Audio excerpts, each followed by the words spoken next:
राम राम जी, कैसे हो आप सब? आई होप सभी अच्छे होंगे। स्वागत है आपका अपने एक और नए ब्लॉग के साथ। और देखिए कितने सारे कपड़े थे, इनको मैंने धोया, रात में धो लिया था और अभी सुबह सुखा दिया है। तो गर्मी काफ़ी ज़्यादा होने लगी है। मैंने कपड़े सुखाए हैं, इतने में ही बिल्कुल हालत ख़राब हो गई गर्मी के कारण, क्योंकि गर्मी इतनी ज़्यादा है। इस बार लगता है कि गर्मी सारे रिकॉर्ड पार करेगी और बस धूप में खड़ा नहीं हो जा रहा। चलिए नीचे चलते हैं। और देखिए तुलसी की भी क्या हालत हो गई है, ये देखिए सूख गई है बिल्कुल। इसको छांव में रखेंगे और पानी देंगे। चलिए पहले इसको छांव में रख देती हूँ और फिर चलता है नीचे।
फिर मैं आ गई हूँ नीचे और देखिए मैंने ना सब जगह पोछा वोछा लगा के बिल्कुल फर्स्ट क्लास कर दिया है।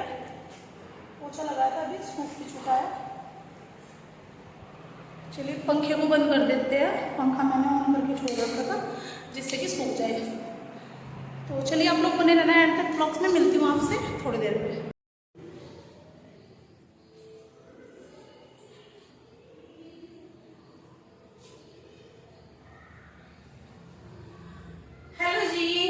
अभी हो रहा है 11:30 का टाइम हो रहा है और मैंने बनाई आज तोरी। सीजन की पहली तोरी हमारे घर में बनी है। तो तोरी को काफी दिन से मन था, फिर मैंने सोचा कि चलिए दोपहर में बना लेते हैं, क्योंकि तोरी ऐसी चीज है कि अच्छी भी लगती है और टेस्टी भी। किसी भी टाइम और किसी भी मतलब रात का दिन का कोई भी फर्क नहीं होता है, किसी भी टाइम बना लो जिस टाइम भी मन करे। सबसे मेन बात ये है, जो मेरी सासू माँ है वो चली गई है आज बिहारगढ़। वहां पे कर रखा है किसी ने भंडारा, मतलब पड़ोस में से ही है, भंडारा कर रखा उन्होंने। तो जी मम्मी चारों बच्चों को लेके चले गई है और मेरे हस्बैंड भी चले गए।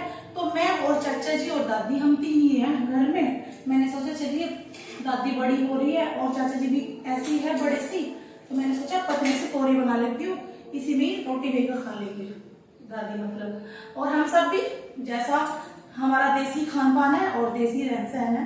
तो अभी बस तोरी बन गई है, दूध आ गया था सुबह डेयरी का से था तो मैंने इसको पका दिया है, थोड़ा दूध साइड में रखा है उसको ही पका दिया है। और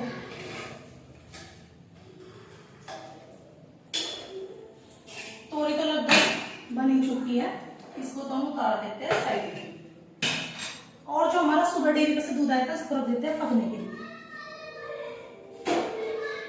और गाइस आप लोगों को मैं एक बात बताना चाहती हूँ, एक तो गर्मी काफी ज्यादा होने लगी है, गर्मी की तो हद हो गई है। आप ये सोचिए कि शुरुआत में इतनी ज्यादा गर्मी है तो आगे चल के क्या होगा।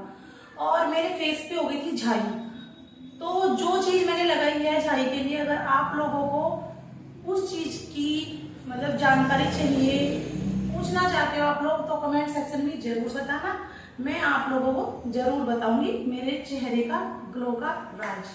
क्योंकि मेरे चेहरे पे ना बहुत ज्यादा यहाँ पे और यहाँ पे काफी ज्यादा झाई हो गई थी, मतलब सारे मेरे देवरानी जेठानी बोलती थी कि झाई हो गई है। मैंने बोला कि नहीं झाई नहीं हुई, और मेरे हस्बैंड ने भी ये बोला कि नहीं झाई नहीं हुई, ये ना दाग हो रहा है, जो पिंपल हुए थे पहले पिंपल के दाग है। तो मैंने बोला ठीक है, फिर उन्होंने खुद ही कहा एक दिन कि हाँ लग रहा है तेरे झाई होगी। फिर मैंने उनको बोला कि अब मैं क्या करूं, तो उन्होंने मुझे एक राज की बात बताई जो कि सिर्फ मुझे पता है और मेरे हस्बैंड को। अगर आप लोगों को भी जानना है झाई का राज तो कमेंट सेक्शन में बिल्कुल यस लिख के भेजना, और अगर आप लोग बोलोगे तो मैं आप लोगों के साथ जरूर शेयर करूंगी। चलिए मिलूंगी आपसे थोड़ी देर में, तब तक के लिए बने रहने एंड तक। और हाँ, वीडियो को लाइक कर लेना, चैनल को सब्सक्राइब कर लेना, शेयर कमेंट करना बिल्कुल मत भूलना। चलिए मिलती हूँ अभी आपसे थोड़ी देर में, तब तक के लिए बने रहना ब्लॉग्स में।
बज रहे हैं मतलब 4, 4:30, पौने 5 का टाइम हो रहा है। तो मम्मी दूध निकाल के ले आई है और दूध को मैंने पका भी दिया है। जो डेयरी पे से आया था वो सुबह पका के रख दिया था, उसको गर्म कर दिया है। यहाँ पे दही भी जमा दिया। अभी बस आटा लगाना है और आटा लगा के फिर सबके लिए सेकनी है रोटियां। तो चलिए इस प्यारे से व्लॉग को यहीं पे कर लेते हैं एंड, और मिलेंगे आपसे कल एक नई व्लॉग के साथ। तब तक के लिए बाय बाय।